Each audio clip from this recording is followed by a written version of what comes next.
रहे थे क्या? वे तो आपके जीवन के साथ खिलवाड़ कर रहे थे। वे लोग आपके जीवन के साथ खिलवाड़ कर रहे थे। और मैं इसीलिए आपके बीच में आया हूं। वैक्सीन से जान बची है। विरोधी उस समय कहते थे कि ये जो है वैक्सीन, ये वैक्सीन तो मोदी वैक्सीन है, ये भाजपा वैक्सीन है। आज उनको जवाब दीजिए कि मोदी वैक्सीन से ही जान बची है।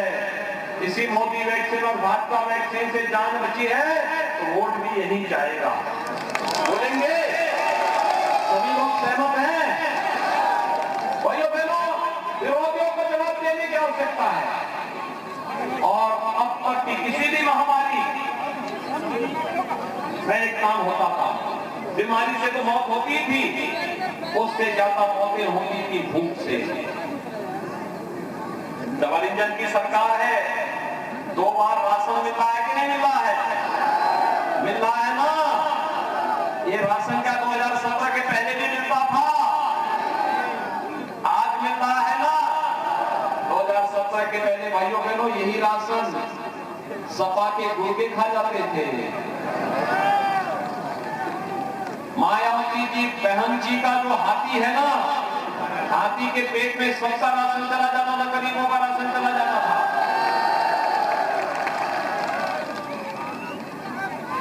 और भाइयों बहनों, आज हर गरीब को 2 बार महीने में राशन देने का काम किया जा रहा है। और एक बार तो दाल भी दिया जाता है और रिफाइंड तेल भी दिया जाता है। मिल रहा है कि नहीं मिल रहा है? अच्छा मुझे बताओ, 2017 के पहले आपको बिजली मिलती थी? बिजली में भी घोटाला। आज तो बिजली मिल रही होगी ना? भाइयों बहनों, 70 वर्षों के कचड़े को साफ करते करते करते करते उत्तर प्रदेश को आज देश की नंबर 1 अर्थव्यवस्था बनाने की वक्त चल रही है। उत्तर प्रदेश और बुंदेलखंड को धरती का सबसे सुंदर जगह बनाने की ओर अग्रसर हुए हैं। आज बुंदेलखंड में पाइप पेयजल की योजना भी है। आज बुंदेलखंड में एयरपोर्ट भी बन रहे हैं। आज बुंदेलखंड में हर खेत को पानी, और याद करना बुंदेलखंड में हम डिफेंस कॉरिडोर भी दे रहे हैं। पिछली सरकार क्या बनाती थी? समाजवादी पार्टी के गुर्गे जगह जगह तमंचा बनाते थे और फिर राहगीरी करवाते थे, लूटपाट करवाते थे। हमारी सरकार आई, तमंचों की फैक्ट्री बंद। ये जो अभी कुछ हो रहा है ना, ये जो अभी 4 सालों तक 4.5 वर्षों तक जिलों के अंदर दुबके हुए थे, इलेक्शन कमीशन की नोटिफिकेशन के बाद थोड़ा बिल लाने लग गए हैं। इंतजार 10 मार्च तक इंतजार करिए, 10 मार्च के बाद इनको फिर बिलों के अंदर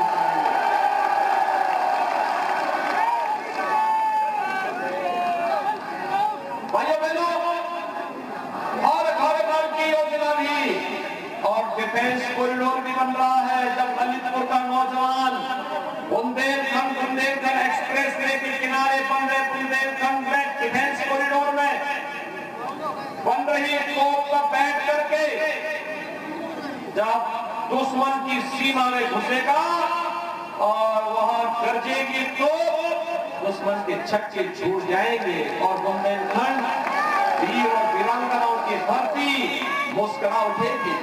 ये है बुंदेलखंड। भाइयों बहनों,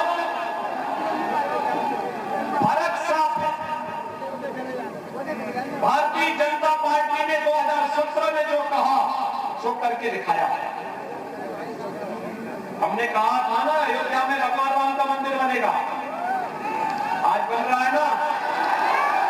क्या ये काम कांग्रेस सपा बसपा के लोग कर पाते? क्या लोग करते? ये माफिया राज से लोग निपट पाते?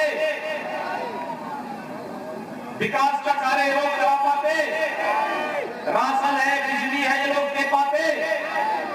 मैं अभी आ रहा था, जैसे हमारा हेलीकॉप्टर लैंड किया मैंने देखा 2 बच्चे अपनी मां के साथ खड़े थे उन्होंने बेसिक शिक्षा परिषद की स्कूल के यूनिफॉर्म पहने हुए थे, हाथ हिला रहे थे, अभिवादन कर रहे थे। मुझे अच्छा लगा। देखिए आज हमारे बेसिक शिक्षा परिषद में पढ़ने वाले बच्चे भी अच्छी यूनिफॉर्म पहन रहे हैं, जूते मोजे गरीब का बच्चा भी पहन रहा है, और सर्दियों में स्वेटर भी उसको सरकार के द्वारा उपलब्ध कराई जा रही है। यही तो राम राज्य है, यही है सबका साथ सबका विकास। पहले भाइयों बहनों, सबका साथ की बात तो होती थी, लेकिन सिपाही खानदान का विकास की बात होती थी। क्यों सिपाही खानदान का विकास? नौकरी निकलती थी और चाचा भतीजा वसूली पे निकल पड़ते थे। आपने देखा होगा ना, चाचा भतीजा, कोई भर्ती निकलती थी, चाचा भतीजा वसूली पे निकलते थे। लेखपाल की भर्ती तो वसूली, पुलिस की भर्ती तो वसूली, और फिर कोर्ट उसमें रोक लगाता था। आज वसूली नहीं है, आज तो नौजवान को सम्मानजनक ढंग से नौकरी मिल रही है, बेटियों बहनों को सुरक्षा प्राप्त हो रही है, विकास मजबूती के साथ आगे बढ़ रहा है। एयरपोर्ट, मेडिकल कॉलेज, कनेक्टिविटी, सड़क की कनेक्टिविटी हो, या फिर हर खेत को पानी देने की और हर नौजवान को रोजगार देने की व्यवस्था। आज उत्तर प्रदेश और हमारा बुंदेलखंड तेजी के साथ आगे बढ़ रहा है। भाइयों बहनों, याद करिए 2017 में जब हम लोग आए थे, हमने पहला काम किया था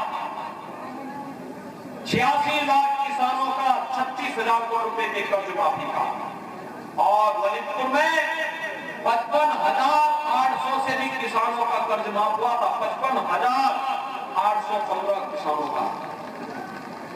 प्रधानमंत्री किसान सम्मान निधि में 2,41,000 किसान ललितपुर के अंदर 6,000 रुपए सालाना प्राप्त कर रहे हैं प्रधानमंत्री किसान सम्मान निधि में।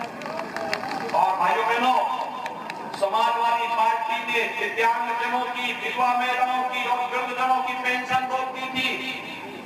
हमारी सरकार प्रदेश के अंदर 1 करोड़ ऐसे लोगों को जो दिव्यांगजन है, निराश्रित महिलाएं हैं, बुजुर्ग हैं, उन लोगों को 12,000 रुपए सालाना पेंशन दे रही है, जिसमें आपके ललितपुर के 6,093 दिव्यांगजन भी हैं, 20,999 निराश्रित महिलाएं भी हैं, और 46,863 वृद्धजनों को 12,000 रुपए सालाना पेंशन देने का कार्य हमारी सरकार कर रही है।